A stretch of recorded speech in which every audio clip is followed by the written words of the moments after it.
wow, that was an amazing card. UFC on Fox in Orlando just wrapped up, and one of the best fight nights or Fox cards in a while. Every fight on the card pretty much delivered, to be honest.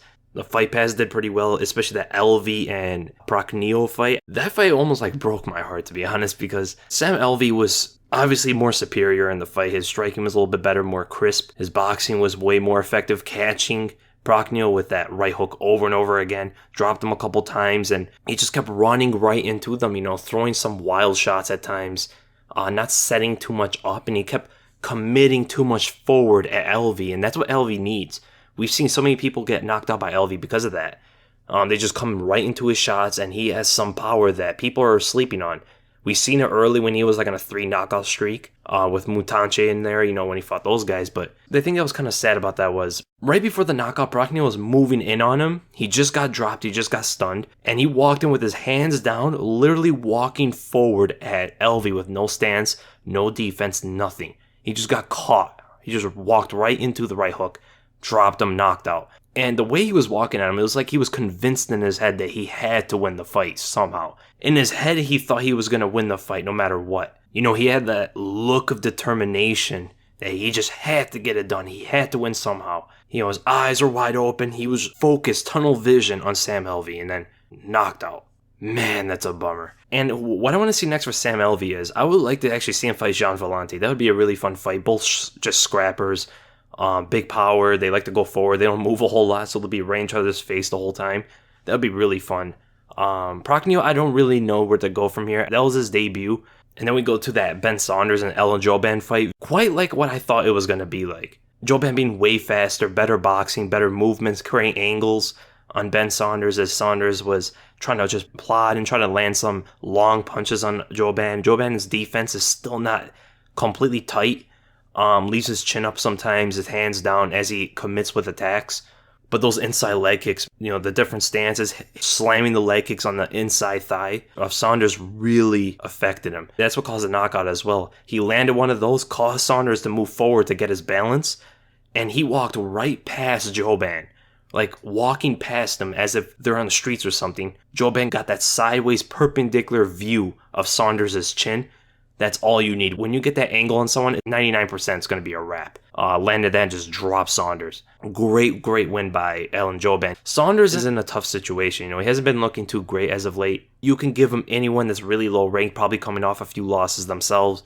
And Ellen Joban, he's in a tough situation as well, even though he's coming off a win. I believe his last fight was against Nico Price, and he got knocked out in that fight. So maybe him versus Max Griffin, since he also has a win over Mike Perry. I think that would be a good fight for him. And you had Sara Mcmann versus Mary Renault. Mary Renault, 40 years old, still doing the thing, and she's right up there for a title shot. I mean, there's no one else left in the division. Renault is actually a challenge or a challenger that would be pretty exciting to see fight Nunes, someone a little bit new, even though she's older, but new to the top ranks. Getting that triangle on Sara Mcmann is no joke. Mcmann being a silver medalist in the Olympics, been at this game for a while, catching her very quickly. She landed that right hand early too, right down the middle on Sara Mcmann, and you don't normally see that kind of power in this division. That was an amazing win for Renault.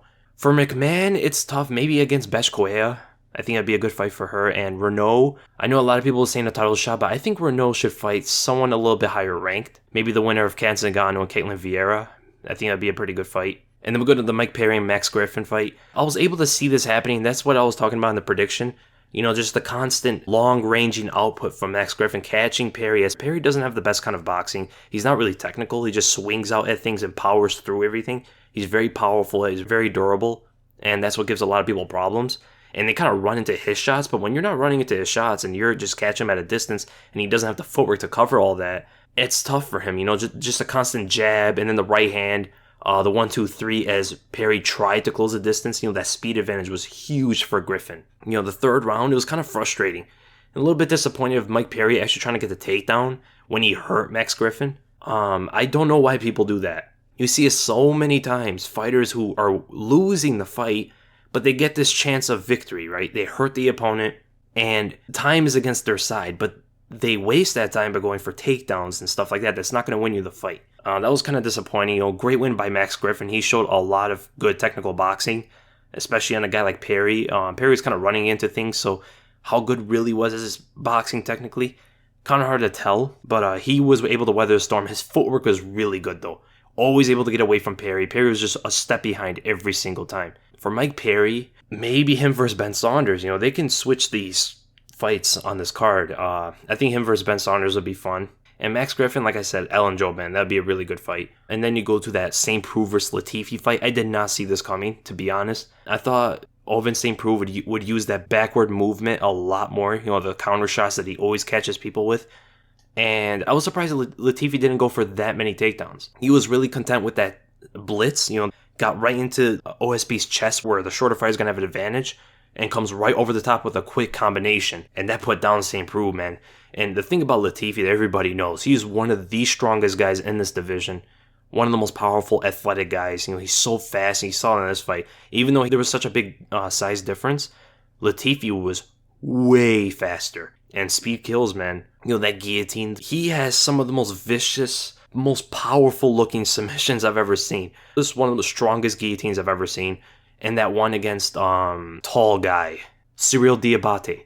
When he got that, I believe it was a ninja choke, or it could have been a neck crank. I could be wrong there, but when he grabbed onto Diabate's neck, it was like a pit bull grabbing onto like a rabbit. It was crazy. I would like to see OSP maybe fight a Jan Blachowicz or even Tyson Pedro. I think that fight would be good. OSP versus Tyson Pedro. I would really like that fight. And I think it's a fight that makes sense, especially if you're trying to push Tyson Pedro. Ilir Latifi deserves a top-ranked guy. He's one of the guys that you would want to see get into the title shot soon, because I actually believe a fight between him and Cormier would be pretty fun. Their size and their build and their style are more reminiscent than anyone else in the division. I think it'd be pretty fun. So Latifi versus Jimmy Manuwa would be fun. Glover Teixeira would be really fun. Volkan, doesn't really matter. If you really want to set up a title eliminator, do Gustafsson, but I know they're training partners, so I doubt they would actually do that. And then you go to the co-main event, Jessica Andrade versus Tisha Torres. And this fight kind of went down. I think a lot of people thought it would go.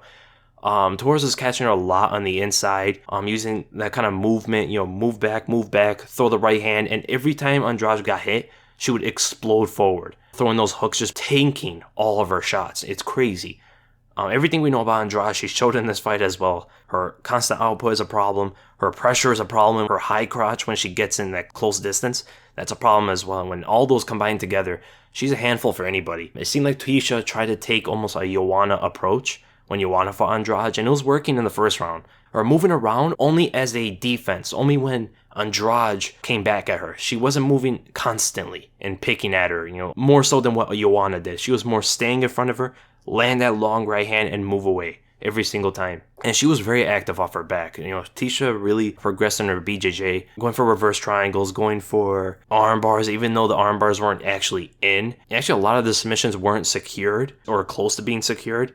But she was going for things, not allowing Andrade to take advantage of her completely. But man, is Andrade strong. You see her flip her. You've seen her just throw her. I mean, these are not even technical takedowns. She just grabs onto anything, lifts and slams. There was one point in the fight, if I'm not mistaken, she literally threw her almost professional wrestling style over her and slammed her. It was crazy. And for Andrade, title shot. There is nobody left. She beat Claudia Gadelha. She beat Tisha Torres. There is nobody left. She's waiting for the title shot, and that's the best thing for her. For Tisha Torres, she's still top ranked. Maybe her versus the winner of Carla Esparza and Claudia Gadelha. I think that'd be a really good fight. And then we go to the main event, Josh Emmett and Jeremy Stephens. Wow. Stephens is a tank, man. People used to bash on him so much for that Conor thing. I knew just how dangerous Stephens was always. I always said, way back even before I was making videos, he is one of the most dangerous featherweights ever. He hits very hard, and when he says he's the hardest hitting 145-pound fighter, he probably is. Even if you include Conor in there, he's still probably the most powerful striker in the division. Conor is more precise. He will tag you with these shots that aren't huge lever shots, and he'll put people down just because of how he hits them. Stephens, if he grazes you, it's tough. But what you saw in this fight, in the first round, is what I thought the fight was going to go on for the whole fight. Josh Emmett really showing a speed advantage. Jeremy trying to look for the knockout a little bit too much. And then Emmett would come on the inside with that entry attack on the inside of the hooks of Stephens and catch him a few times with those, exit immediately. You saw his footwork was so quick, very quick, small steps everywhere. Very hard to gauge that. I was a little bit surprised when Emmett caught him going backwards, and Stevens tried to look for the knockout a little bit too much again. Caught him with that right hook as he tried to enter, and that hurt Stevens. I was also very surprised Josh Emmett didn't go for takedowns. That is the one thing I expected the most. I almost saw Josh Emmett going to wrestling 101 after his shots. He was so close too. There would be times where his head and his arms are almost touching Stevens at such close distance, but never went for the takedowns, and they were open at times. And the thing that really impressed me was Stevens' ability to adapt into the second round. He fought differently. He stopped chasing the knockout. He started to allow the openings to present themselves, and then he would take that. Just let his instincts go. And what caught me off guard as well was Josh Emmett started looking for the knockout. So as Stevens' corner told him stop going for the knockout, Josh Emmett started to look for the knockout. And you saw what happened. When you keep looking for that knockout, man, you leave yourself open. He went for that right overhand. Stevens did a really good job of covering up, ducking right into it, so he can close some distance. Threw the right hand, which got blocked, and it made Emmett move away right into range for that left hook caught him as he drops his hands, And now the thing about the finish. The knee, I'm still a little bit iffy about. Okay, but there was definitely one big elbow to the back of the head. None of this is Jeremy Stevens' fault, to be honest. He's in the heat of the moment. He got rocked in the first round. It's a very tough fight. He's desperate for that knockout. He wants that finish because Emmett is a tough guy. Emmett took some big shots in the first round, and Stevens knows it's going to take a lot to put this guy away, so he's going to have to go all out. One elbow to the back of the head. Emmett kind of turned his head, but he's getting hit, so does that really count? If Emmett just keeps going forward at him, can Stevens just keep hitting the back of his head? I don't know about that. I saw some people saying that if fighters turn their head to the opponent, they can't hit the back of their head. I don't know exactly how they judge that, but... And then there came the knee. Now, the thing about the knee was, okay, of course it doesn't look like it landed hard if it landed. But here's the thing. I've watched the replay a couple times. It looks like it grazes him very slightly on the way up because you do see Josh Emmett's head actually move a little bit. I don't know if that's exactly from the knee. It's very hard from those angles. They never really gave a good angle. And it does hit him on the way down a little bit, but on the way down, I don't think it's going to impact anything. Generally, I would never think this would affect a fight. But ever since I saw Conor knock out Dustin Poirier with just grazing the back of his head, grazing like behind the ear a little bit, just slightly, and knock him out almost cold off that, these grazing shots I'll always be iffy to them if it impacts him or not, because I really don't know. Ever since seeing that, I don't know what to really think about it. But here's the thing, like I said, none of it is Jeremy Stevens' fault. It's all the ref's fault. He should have stopped it or done something when that first illegal elbow happened. And when the knee even got thrown and hit the back of his head on the way down even, because that's still a rule, right? If you're going to go by the rules, you're going to go by the rules. Are there rules or are there not rules? You got to do something about it, right? So that's two things already. But then he caught him with that big uppercut and then landed those elbows afterward. Vicious ground and pound. I mean, that was one of the most horrendous ground and pound I've ever seen. Put Josh Emmett out cold, and it took like 2 unanswered elbows afterward, I think, as he was just out cold, hands on his side, everything like that. And Dan Miragliotta, I don't know what's going on with these refs. Even the veteran refs are making these huge mistakes. Mario Yamasaki, Herb Dean, Dan Miragliotta. The only one I don't see making too many mistakes is Mark Goddard. I don't know what's going on with all that. But here's the thing, the win is still going to happen. I don't think it's going to go to no contest. I don't think it's going to get overturned or anything like that. But here's the thing, we can't turn a blind eye to any of this stuff, because then it's just going to be normal for this stuff to happen. Right? Some people were telling me, it happened, it's a fight, it happened, whatever. It's not going to get overturned. But if you turn a blind eye to it, this stuff's always going to be happening, right? It's just going to be a normal thing. You're going to see people getting hit in the back of the head all the time, the ref's not stepping in. So yeah, it was a great win by Jeremy Stevens overall, though he's right up there now. He beat the number 4 guy, just beat Doo Ho Choi as well. He's going to be ranked in the top 5, finally. And the fight for Josh Emmett, he was ranked number 4. He's probably going to get bumped down to like number 7, maybe number 6, but he should be above Ricardo Lamas regardless. I think him versus Cub Swanson would be next. He's going to have to take some time off, so maybe not Cub Swanson. Maybe Doo Ho Choi, maybe Darren Elkins would be a good fight. Hanato Moicano would be a really good fight. Chan Sung Jung would be a good fight. He has a lot of options out there. I think the best fight for him coming off a knockout loss would probably be Hanato Moicano, to get in the swing of things. But if he wants a tough matchup right away, he could take Darren Elkins, he could take Chan Sung Jung, he could take Cub Swanson. Tough fights like that, but those are going to be damaging fights. And then for Jeremy Stevens, there is only one fight I want to see at this point with him. That's Jose Aldo. That fight has to happen now. That's a fight I wanted to see for a very long time. I mean, these guys were in the division for years and years and years. And I've always wondered how Aldo would do against a guy like Stevens who would pressure him and has that power. We never seen Aldo, other than the Conor fight, just get thrashed if he gets hit. And that could happen with Stevens. But then again, how does Stevens do against such a high-level striker like Jose Aldo. He's going to be one of the best strikers he's ever fought, besides Max Holloway. That's the fight to happen. If he beats Aldo, then that's a clear title shot. So, great night of fights. I don't know what's going on with Renan Barão. I know Kelleher's really good, but man, has Renan Barão fallen from where he was. I think this is like the biggest fall I've ever seen in MMA. He was once, when he was the champion in bantamweight, he was regarded by some as the pound-for-pound #1 fighter in the world. You can make your USADA claims. You can just say he's taking so much damage from TJ. I think that's a big thing. I think him just taking so much damage from those 2 TJ fights, never recovered from those, mentally and physically. I mean, he got destroyed after getting such like a big ovation from everybody, you know. So I hope you guys enjoyed this. If you did, make sure to give it a thumbs up. If you enjoyed my content, make sure to subscribe for my next video and break down one of the fights on the card. So be on the lookout for that. And usually I only do this for pay-per-views, but this is such a good card. So I just really wanted to make one for this. And then my podcast is going to come out on Tuesday. I'm going to leave a comment below labeled questions for a podcast or something like that. So leave a reply if you want to ask me anything. Questions with the most likes get read first, and Twitter questions get read before YouTube questions. If you want to tweet me, my Twitter handle or whatever is going to be in the description. So, and again, thank you guys so much for watching. I'll see you in the next video.